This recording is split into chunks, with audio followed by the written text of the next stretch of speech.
Lisa Bennett here, Workforce Millionaire. Today, I have the honor of interviewing Janis O'Driscoll. Thank you for showing up. And she is in Lake Tahoe, where they are snowed in. Is that right? How much snow has arrived?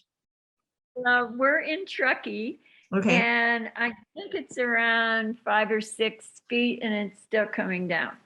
Wow. And they're not plowing the road, so that's why we're kind of stuck. Yeah. Can you get out your front door? No, actually, to be perfectly honest, the snow, the windows on the first floor, the snow is up to the top of those windows. Wow. So, but we have food and whiskey, so we're good. I see. And heat, you have power. Yes, we have heat. We have a wood stove. Nice. Awesome. Well, I'm in the Santa Cruz Mountains and it has been raining pretty consistently here, but man, I've gotten lucky because it's usually close to 100% that a tree is going to go down on the wires and then we lose power. Oh, yeah. But that did happen a week ago and it hasn't happened this week. We've been totally lucky. So, so far, so good. So glad. Well, I normally live in Live Oak, so I've been hearing the stories about the rain and the water and the flooding. Yeah. So. You know, the strange thing about the Santa Cruz Mountains is it comes down and we get our allocation of water within about 3 weeks. So it's, you know, it's like heavy and furious and the ground soaks it up for the most part. We do have flooding on the road some, but right now I haven't seen any flooding. And I'm at the top, so the water's all going downhill from here. But this seems to be the nature of how water works around here. And then all summer we get nothing. You're right. That is how it goes. If we're lucky, we get rain in the winter. Yeah. Right. All right. So let me introduce you officially. Janis O'Driscoll is the president of the Friends of the Santa Cruz Public Libraries. And the reason I asked Janis here today is because, well, the Friends I have donated a lot of books to. And when I lived over the hill in Santa Clara County, I was the vice president of the Friends of the Library for Sunnyvale, which was a really good organization. They donated a lot of money to the library for a lot of programs and things that the library needed. And I accidentally ran into that organization after I had been in the Book of the Month Club, and I discovered the Friends saved me hundreds of dollars every year by letting me buy used books. Oh my goodness. So of course I donate to the Friends here. Actually, the Friends that I donate to here are in Aptos. And I'm always interested in what the Friends organizations are doing because they seem to be part of the heartbeat of the library system.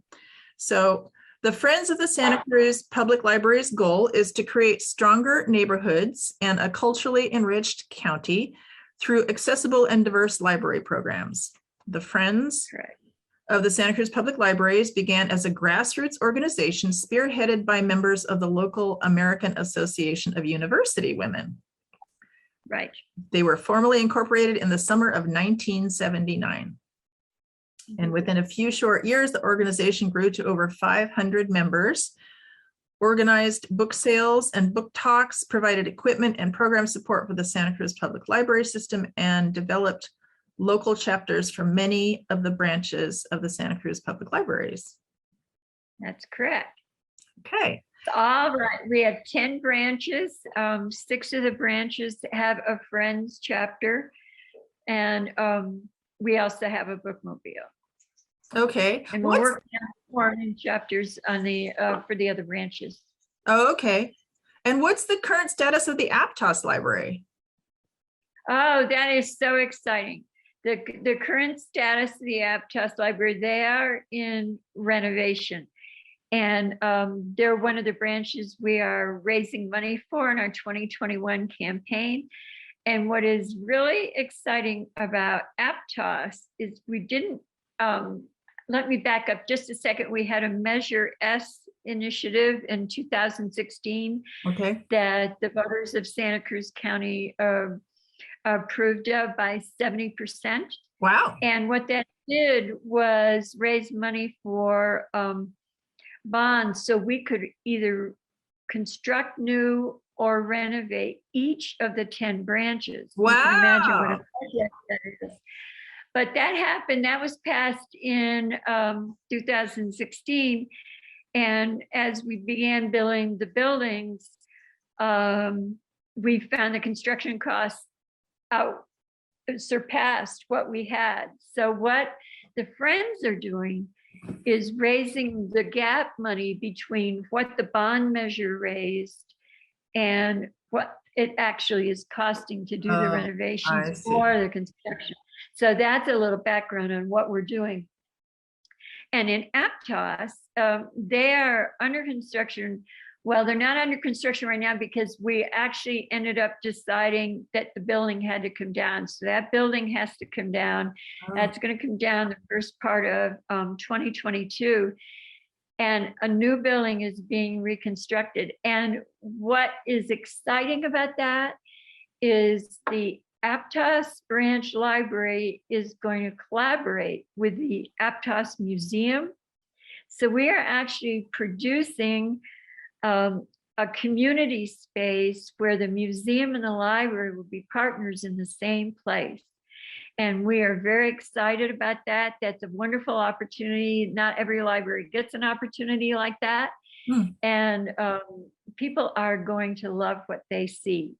So we are in planning for that and kind of bring that other original building down and start working on the new one. And that will be the work of 2022. Isn't the Aptos Museum down by the hotel? It's yes, it's across from the hotel right now, and it's going to move into this building. Oh, okay. So the footprint of the library is going to be much larger? It's going to be larger. I don't know what it's going to be larger than it is now. It's and designed in such a way that it can incorporate what the museum has and what the library has. Interesting. Wow, that's good. Get the latest skinny from you. It's very exciting. It's really exciting. Nice. So tell me, Janis, tell me, how did you get to where you are today? How did you end up being the president of the Friends of all these libraries? I asked myself that question too. I've been a staff member of the Santa Cruz Public Libraries for many, many years, and I retired in July of 2019 as the deputy director. I was the interim director during Measure S when Measure S was passed. So that whole 13-month period, I was doing that work. And so then I retired, and someone on the board came and said, well, why don't you just join the board and help, because you know you have all of this history. So I said, well, okay. And somehow or other, I ended up as president. I'm not completely sure how that happens, but I think a lot of people say that. And I'm excited because these capital campaign projects were started with Measure S that I got to work on and present to the public. And now I'm in the other side of it, where I have the opportunity to inform the community so they can help us raise the money to really finish these projects. So it's actually a wonderful position to be in. But that's how I got here. It wasn't some grand plan. I will confess. It sounds like you're definitely the knowledge expert here. And well, I don't know, but I'm here. what I've discovered with a number of volunteer positions I've been in is when they ask for volunteers, if everybody else steps back, it appears that you have just volunteered. Yeah, I think that is the lesson that I learned. But in this project, I don't mind at all. This is something I care a lot about, and I've spent, my career working on public libraries, and I'm thrilled to do it. And also because we are in a community that really supports its public libraries. They've supported the bond measures. As I said, Measure S was 70%. They supported our sales tax measures also by 70%. and they are responding to our capital campaign. So it's a combination of caring about public libraries and being in a community that values public libraries. I feel very fortunate. Wonderful. So you are a 501c, correct? You're not part of the city or the county. You're a separate 501c. We are not. No, we are the fundraising and advocacy arm of the public library. So we are the 501c. Okay. And you've just been talking about it, but what love do you see in your community through the Friends organization? Like what love coming in and what love going out? If you were to represent that, how does it look? Well, there's a lot to talk about there because it's not, people donate their precious funds to us and we appreciate that. And that's certainly one way that people show love. But the other way is they volunteer. We sponsor programs in the branches. We help write grants. We do all the things that you were talking about. When you have book sales, somebody's got to collect those books. You got to figure out where they are. You've got to price them. You got to figure out when to have sale, where to have sale. So people give their time and their enthusiasm, as well as their resources to the Friends. And I know I've had ample evidence that Santa Cruz County loves its libraries, and it doesn't matter to us whether somebody just pulls out a bit of change that they have in their pocket and gives it to us when we're doing a community event, or they are able to be to give us more. The fact that they want to give it to us and they care about it, that's what's important. And Santa Cruz is a college town. Do you have many college students who volunteer with the Friends? Do you see young people coming in? We do see college students. They sometimes intern with us, but they also use it for their own needs. Because we have 24-hour internet access, Wi-Fi access, and college students like that. We have a place where they can study, the place where they can get the resources that they need. And that is also true of the high school students and middle school students and the younger children as well. So they come and provide their expertise, and they come and use the library for what they need. Both Cabrillo and UCSC, we benefit from being a college town with two colleges. So 24-hour Wi-Fi service, how do you do that if the library is not open 24 hours? We right now, if the library is open to the public at some point during the day or during the week, we turn the Wi-Fi on and we just leave it on. The places where that is not happening right now is because there's construction. So if there's construction at a site, then we don't have the Wi-Fi on for obvious reasons. And so right now, for instance, Live Oak is closed because we're renovating the children's room. So that Wi-Fi isn't on, but the downtown branch is still operating. So that Wi-Fi is on. Anywhere Capitola branch is operating, a beautiful new Capitola branch. Yeah, it's pretty. So that Wi-Fi, we just leave it on, and because there are people that don't have internet access at home, so there are people who are filling out their job applications or doing their homework in the car in the parking lot. I see. And something that we can do during the pandemic. We've done it. We did it before the pandemic, but we're certainly continuing to do it now. It's one of the many services that the library offers. Well, that's very nice. I know living on the mountain like I do in Aptos, when I come down the mountain, the post office is the first place that I get access on my phone. So you'll often find when the post office is closed, people sitting in the parking lot of the post office because you can finally get something on your cell phone there. There's reception. Right. Absolutely. People need that access. And I'll just tell you too that you can check out hotspots from the library and use them in your home to have internet access. You can check them out just like you can check out a book. No kidding. No kidding. I had no No idea. kidding. Huh. Yeah, you can do that because not only do we have the books and the periodicals and the videos and all the things you think of and subscriptions to stream all of those things, but we have programming virtually and in person. And then we also look at what people need to be able to live their lives. And one of the things, as you know, because you live in Santa Cruz County, there are places in Santa Cruz County where the Wi-Fi is spotty at best. Yeah. And so one of the things we knew we had to offer were hotspots.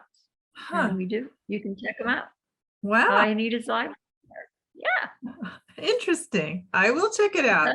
And let's talk about some of your programming. So what do you know what? I was just occurring to me as I'm listening to you is I did a program through the Santa Cruz County Libraries for about a year where I taught financial topics in your libraries. Mostly, let me think. Right. I was at the main library upstairs and they gave me a wonderful woman who helped with all the promotional materials. She made beautiful posters and I would come once a month and teach a financial topic. What kind of program do you have going on right now? Well, right now it's, as you might imagine, it's tricky because we abide by CDC and County of Santa Cruz health regulations. So there are times when you can do in-person programming, and then we do that, and we do similar programs to help business people and things, and story times for children, and conversations for change where people discuss social topics that are important in our area. Sometimes we have to do them on Zoom. Sometimes we can do it in person. For instance, a new program that is very successful for teenagers is in cooperation with community television. We're offering a class to teenagers in animation at the Capitola Branch Library because at the moment we can still do in person as long as people are vaccinated and masked. So I say we because I can't get out of the habit of doing that. It's the library and not the Friends, but the Friends support it. Yeah. So that program is going on right now. So there's a variety of things. We will, whatever your need is, we will try to meet it, which is one of the challenges of being a public library and one of the great things about a public library. Right. So how do you take in the needs of the community? Do you survey the community? How do you find out what they need and what they would like to see in the programming? Uh-oh, I lost it. Okay, you're back. Oh, okay. We survey the community. When we do any program we do, we're always asking, what else do you need? Does this meet your needs? Do you need something else? We encourage people who use the library either in person or online to let us know if there's something that the library can do for them. And we want to just always keep doing that. And when I say we, then I mean both the library staff and the Friends of the Library staff. So when we are out in the community raising awareness of what the library does or raising funds, we always try to ask, what do you need? Is there something you would like from the public library not getting? So we do try, we want to know, we want to know what the community needs because it's changing, and look at the environment we're in now, trying to figure out how life works with the pandemic. We need to know, they need to tell us what they need, and then we got to try to figure out how to make it happen. And if that means bringing in experts and doing it online, that's fine because that's the safest. And you probably will get out to a lot larger audience that way too, right? We have discovered that. Yeah. And even in our public meetings, we discovered more people come because they're able to, with the Zoom. So, and I know it's a very interesting development that we're going to have to not lose as we go forward. Right. Yeah. It's been a boon in some ways when when we went to shelter in place, I am a Toastmaster, and almost all of them worldwide went on to Zoom. Well, so guess what? Yeah. I can attend a Toastmasters meeting that's in Singapore or Hong Kong or anywhere in the world that speaks English for me. And it's been fascinating. So it's been wonderful. I've taken art classes from teachers who are based in Australia. Wow. You have to get up at an interesting time of day, but right. I don't mind. Right. Yeah. We're much more global, but not as easy to touch somebody, not as easy to hug somebody. Not as easy. No. Yeah. So what do you see happening in 2022 for the Friends, other than the building? Obviously, there's a lot of construction going on, right? So raising funds for how much construction is left? We're raising funds in 2021, mainly for the Garfield Park, Branch of 40, and Aptos branches. And so that money will be being spent in 2022. But also in 2022, we anticipating doing the same sort of process and raising the gap funds for the mixed use project in downtown Santa Cruz. And that will be the last big branch we have to tackle, because in between, also in 2022, early on, Scotts Valley will reopen, Live Oak will reopen, Garfield Park Branch of 40 will reopen, Aptos will probably reopen at the beginning of 2023, because we're building a whole new building there. So everybody will be back up. Did I mention Boulder Creek? Boulder Creek is going to be opening next year again. So then the downtown mixed use project is what's left. So explain that project to me. I think I'm not familiar with that one. This is it's a wonderful creative use of public funds to offer services, a variety of services to the community in one building, in one facility.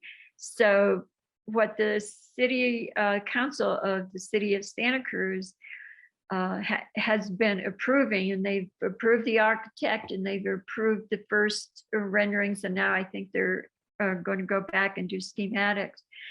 We're going to have a facility downtown that is a public library, affordable housing, childcare, some retail space, and then in back of it, not on top of anything, a parking garage.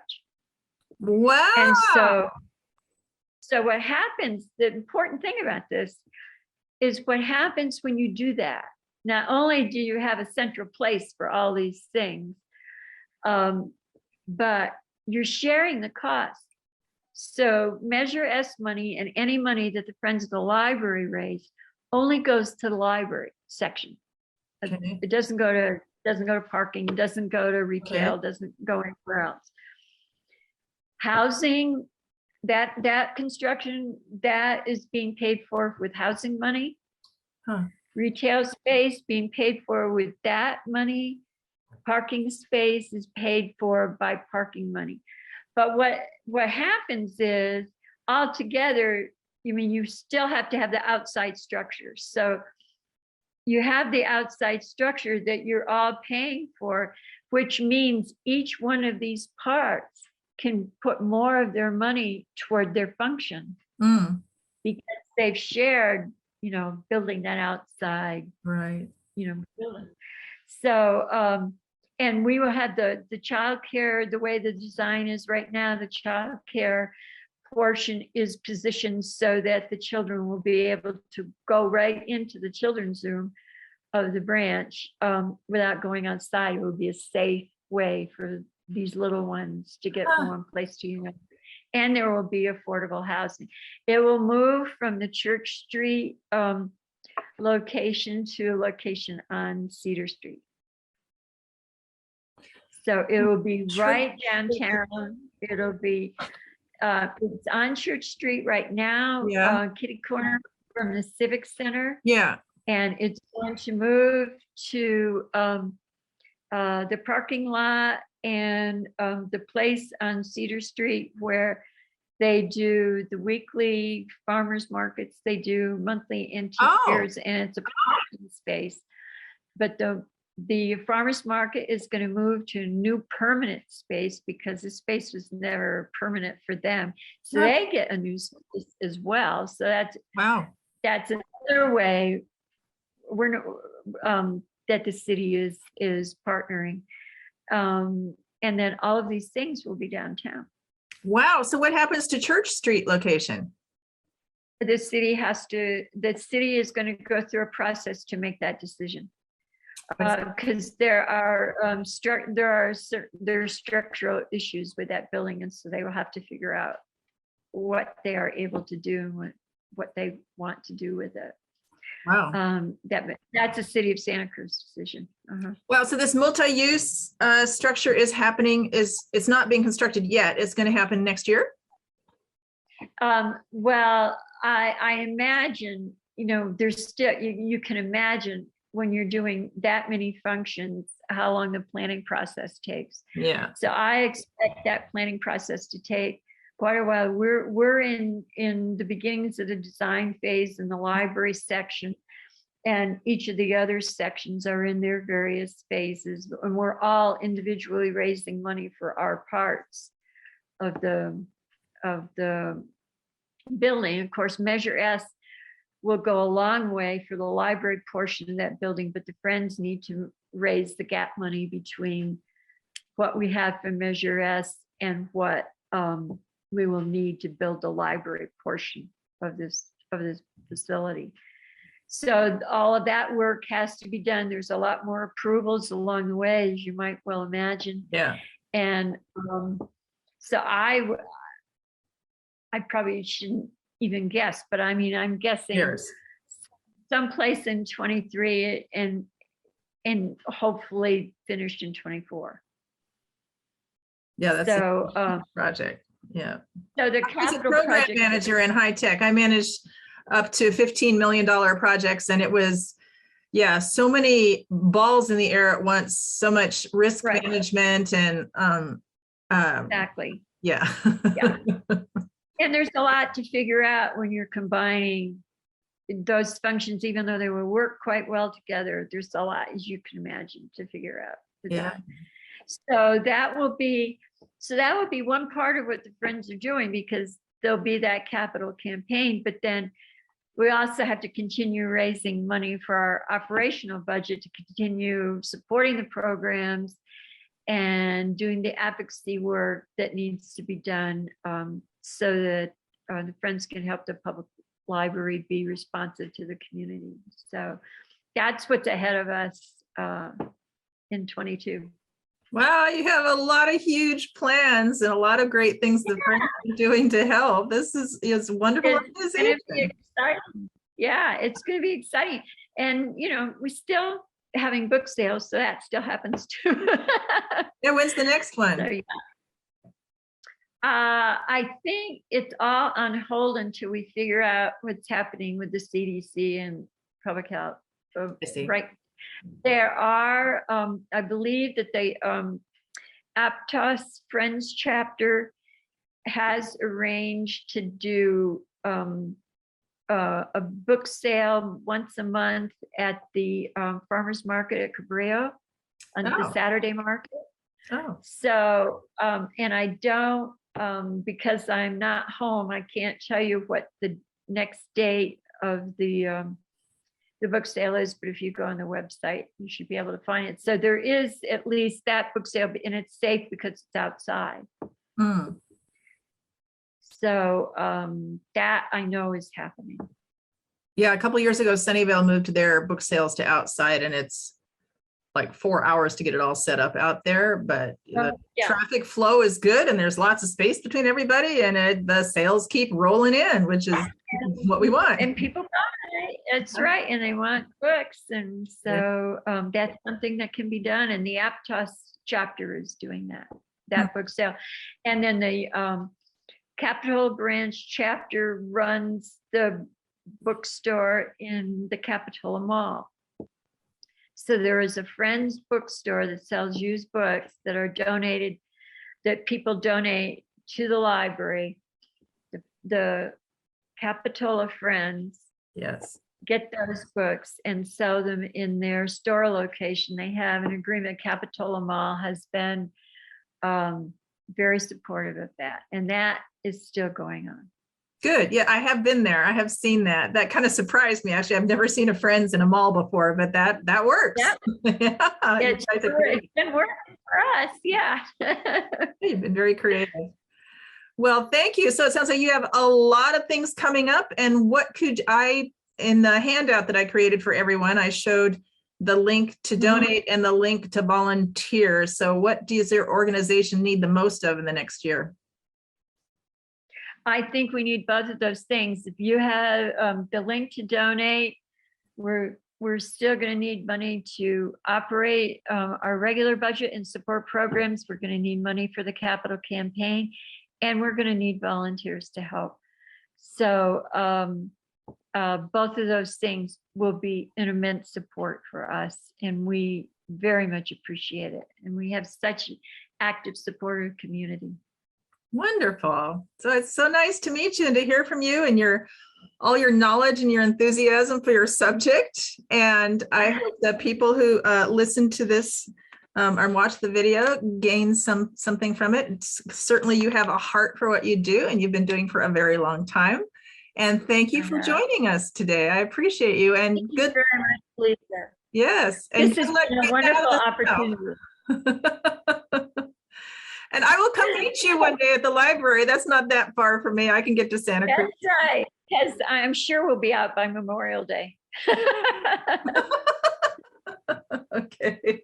Thank you, Janis. Okay, thank you, Lisa. Bye-bye. Appreciate it.